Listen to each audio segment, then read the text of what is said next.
তোমাদের সকলকে জানাই আরতি রেড ব্লগে স্বাগত। তো চলো, আজকে তো ভালো করে জানো জামাই ষষ্ঠী, তো আমাদের বাড়িতে একটু খাওয়া দাওয়ার আয়োজন করেছি। তাই ভেবো না যে আমার জামাই হয়ে গেছে, তো মেয়ের সঙ্গে নিয়ে মজা করছিলাম।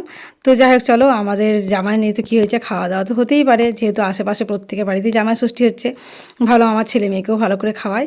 তো চলো, আজকে হচ্ছে একটু মাছ এনেছে কর্তা, তো সেই মাছটা দিয়ে আজকে আলু পটল দিয়ে বেশ সুন্দর করে ঝোল বানাচ্ছি, বেশ কালারফুলভাবেই করব। কাশ্মীরি লঙ্কা টঙ্কা দিয়ে মশলাটা বেশ ভালো করে কষিয়ে নিচ্ছি, কী কী মশলা দিন তোমরা দেখতেই পেলে। আর দিয়েছি টমেটো বাটা। তো চলো, আলু পটল দিয়ে মাছটা একটু ঘন ঘন করে ঝোল বানাবো, আর অল্প চিকেন এনেছে। তো সব কিছু আজকে রান্না হবে। তো দেখি এখন কতটা কী করতে পারি, একা হাতে সব কিছু করা একটু সময় তো লেগেই যায়। তো মেয়ে এসেছে বাড়িতে, গতকালকে এসেছে, তো ভাবলাম সবাই মিলে জমিয়ে খাওয়া দাওয়া হবে। মেয়ে এসে থাকলে ওর ভালো করে খাওয়া হয় না, সেটা একটা আলাদা ব্যাপার থাকে যে এসেছে যখন ভালো করে খাই। তো সব কিছু মিলিয়ে মিশে আজকে ভালোই আমাদের বাড়িতে খাওয়া দাওয়াটা উৎসব চলছে। তো চলো, বেশ ঘন ঘন হয়েছে মাছের ঝোলটা, দেখতেই পাচ্ছ, আর বেশ কালারফুল হয়েছে।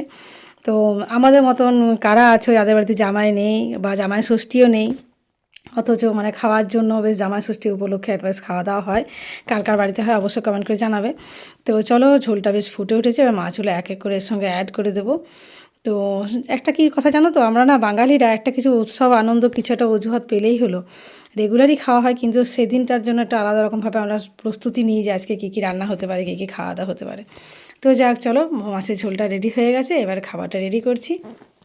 তো এখানে আলু পটলের ঝোলটা দারুণ হয়েছে দেখতে মাছ দিয়ে। তোমরা কারা কারা এই খাবারটা খেতে ভালোবাসো অবশ্যই কমেন্ট করে জানাবে। তো বিশেষ কিছু রান্না করতে পারিনি, কী কী রান্না করেছি সেটা তোমাদের সাথে অবশ্যই শেয়ার করব। তো চলো, আর এখন বাজে প্রায় দুপুর 2টো, অনেকগুলো রান্না হয়েছে বলে একটু সময় লেগেই গেল। তো যাই হোক, চলো, একে একে সবাইকে ডেকে নিয়েছি খাবার জন্য। আমাদের কি সিস্টেম জানো তো, খাবার দাবার এখানে রেডি করবো, যে যা থালা নিয়ে চলে যাবে। তো চলো, আজকে ছিল বেগুন ভাজা, যেহেতু মেয়ে এসছে বেগুন ভাজা তোর ভীষণই পছন্দের, তো সেই জন্য বেগুন ভাজা করেছি, কুমড়ো ভাজা করেছি, আর গন্ধরাজ লেবু তো আছে, আর ছিল কুঁদরি ভাজা।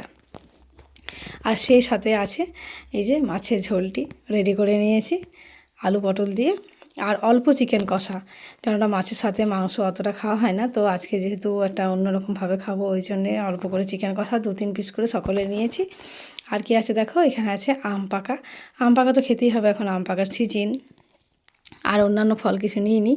আর এখানে আছে স্যালাড, আর সেই সাথে আছে মিষ্টি দই।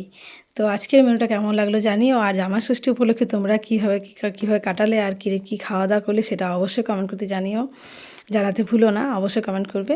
তো চলো, আজকের ভিডিওটা কেমন লাগছে সেটা অবশ্যই জানাবে, কিন্তু টাটা বাই। এবার যারা সাবস্ক্রাইব করেনি প্লিজ একটু সাবস্ক্রাইব করে আমার চ্যানেলটার পাশে থাকবে, তোমাদের ভালোবাসা পেলে আরও এগিয়ে যেতে পারবো। ভালো থেকো সকলে।